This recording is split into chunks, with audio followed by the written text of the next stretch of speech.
Salut!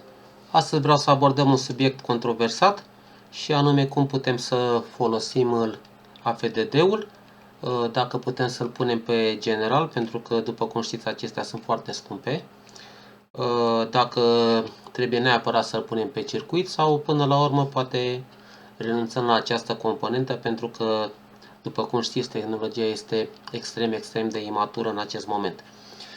Vom începe prin a vedea un comentariu lăsat la Chelaru. Marius spune că acest dispozitiv ar putea fi folosit pe general, adică cumva îl contrazice pe Chelaru. Având în vedere că Chelaru nu a răspuns la acest comentariu, am putea să o facem noi. După cum, din experiența mea, după ce am folosit aproximativ 2 ani acest dispozitiv de la Yaru, care are și MCB integrat de 50 de amperi, este un C50. Din experiența mea, după ce am folosit acest dispozitiv aproximativ 2 ani, pot să spun că am avut o declanșare falsă la un mixer vertical Braun, pe care l-am forțat destul de serios, nu făcând experimente, ci folosindu-l pentru ce aveam nevoie. De asemenea, a declanșat atunci când am făcut teste cu dispozitivul meu improvizat. Aveți videoclipuri pe canalul meu cu teste pe mai multe astfel de AFDD-uri. Deci, din experiența mea, dacă îl punem pe general, acesta declanșează. Problema nu este dacă declanșează sau nu. Problema este că în momentul în care declanșează AFDD-ul, nu avem nicio idee pe ce circuit a declanșat și asta este un lucru foarte rău, pentru că în caz că declanșează o componentă din tablou, o protecție la suprasarcină, să zicem, ne cam dăm seama unde avem, pe ce circuit avem boiler sau pe ce circuit avem cuptorul electric sau mai știu eu ce. În caz de scurt circuit, din nou ne putem da seama ușor, pentru că dăm jos toate protecțiile și le ridicăm pe rând și vedem care protecție decuplează. La FDD treaba este mult mai complicată, pentru că, după cum știți, aceste dispozitive detectează arcuri seriale și paralele. Noi ne referim aici în special la arcuri seriale, pentru că acestea sunt cele mai periculoase. La cele paralele, în mod normal, poate acționa MCB-ul. La arcurile seriale, nicio componentă, cu excepția FDD-ului, nu poate declanșa. Ideea este că dacă este să-l punem pe general, cum vedem și în această schemă, nu este neapărat un lucru foarte rău, dar, cum am spus, dacă declanșează, nu știm pe ce circuit a declanșat și dacă ar fi să zicem că dăm toate protecțiile jos și le ridicăm pe rând, toate MCB-urile, bineînțeles că AFDD-ul nu va mai declanșa, pentru că, după cum știți, arcul se face în anumite condiții. Între timp, cât a fost decuplat AFDD-ul, poate contactele s-au răcit și oricum AFDD-urile văd destul de greu arcurile, adică nu sunt foarte ușor de reprodus evenimentele, pentru ca AFDD-ul să reacționeze din nou. Deci dacă declanșează AFDD-ul pus pe general, în primul rând ne lasă fără nimic prin casă și în al doilea rând avem o mare problemă cu chestia că nu putem să ne dăm seama unde este problema. Ridicăm AFDD-ul, totul va funcționa perfect normal și va declanșa din nou cine știe când. Nu este e mai bine decât nimic, probabil, și e mai bine să fim protejați și pentru întuneric decât să luăm foc, dar din punctul meu de vedere aceasta nu a fost o soluție bună. Aceasta este poza cu tabloul cu AFDD-ul pus pe general. După cum a spus și colegul nostru în acest comentariu, de ce s-ar face AFDD-uri cum e acesta C50 dacă nu l-ai putea pune pe general, ceea ce este oarecum o afirmație corectă. Deci l-am avut timp de 2 ani pe toate circuitele pe care le vedeți mai sus. Între timp m-am gândit că nu este o idee bună.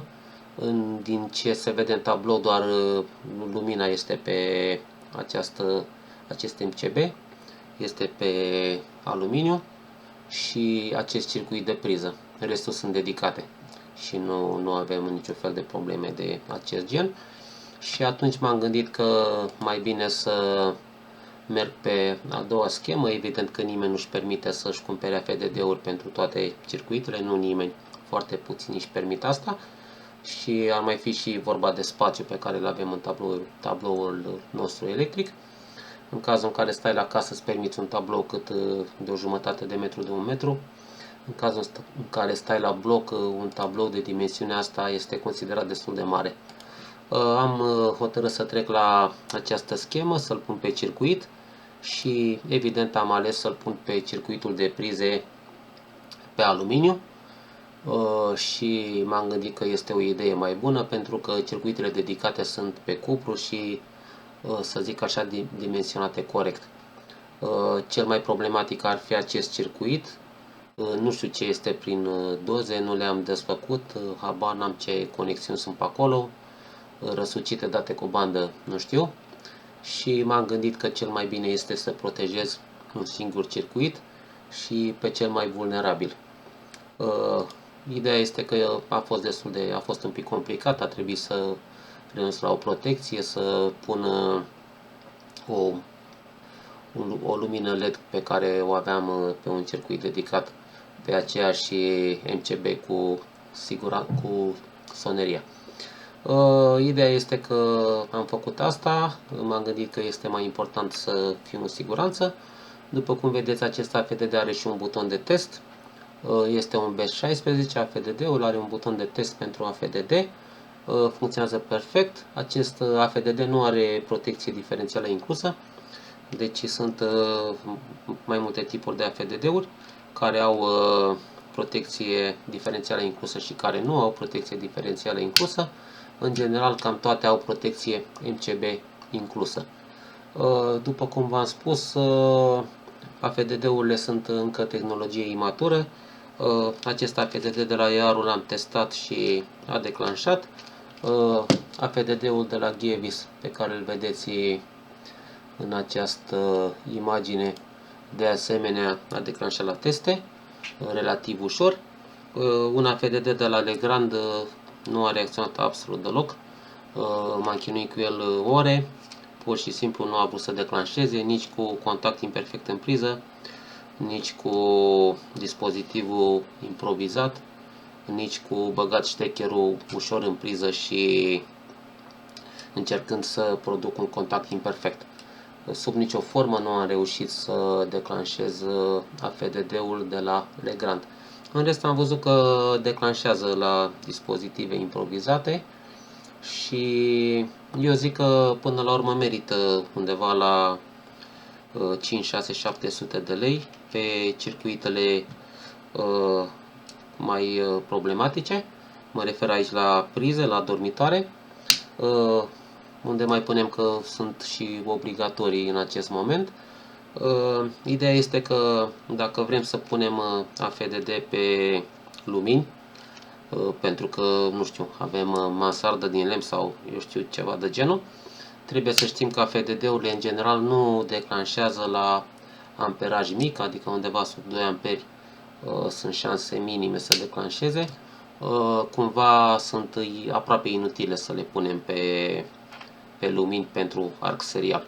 Dacă ne referim la șobolanul care vine și ți roade cablu și avem arc paralel, adică arc între fază și nul, evident că este foarte posibil să se întâmple un arc paralel, dar în mod normal poate reacționa și MCB-ul.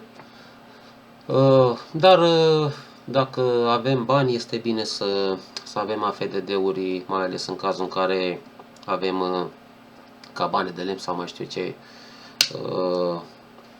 magazii sau undeva unde avem materiale inflamabile. Este o idee bună să avem acest dispozitiv pentru că ne poate salva viața. În încheiere aș spune că AFDD-ul este singurul care poate detecta un contact imperfect într-o priză. Nici MCB-ul, nici diferențialul nu va face niciodată asta.